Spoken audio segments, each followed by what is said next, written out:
তুমি কোনো সময় তোমার বোনের ভাগ্নিদের ভাতকে ভারী মনে করো না। তোমার বউ কিন্তু বলছে বারবার, দেখো তোমার ভাগ্নি আছে, তোমার ভাগনা আছে, তোমার বোন আছে, তোমার বাপের দোস্ত আছে, কত মানুষ আছে, এত রান্না করা যাবে না।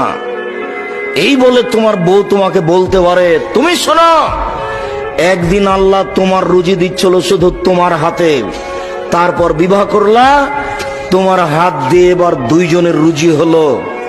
তোমার একটা ছেলে হলো, তোমার হাত দিয়ে তিনজনের রুজি হলো।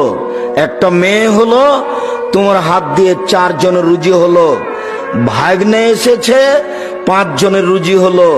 ভাগ্নি এসেছে, 6 জনের রুজি হলো। বোন এসেছে, 7 জনের রুজি হলো।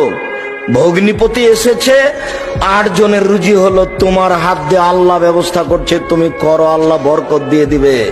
তুমি বলে দিও, আব্বা আমার কাছে খাবেন, আম্মা আমার কাছে খাবেন, আমার ভাগ্নে আমার কাছে খাবে, ভাগ্নি আমার কাছে খাবে, বোন আমার কাছে খাবে, দোলা ভাই আমার কাছে খাবে, আমার বাপের যত আত্মীয় স্বজন আছে সব আমার কাছে খাবে। তুমি খাওয়াতে শুরু করো তো, তুমি 6 মাস পরে দেখবে তোমার টাকা পয়সা বেশি হয়ে গেছে, হবেই।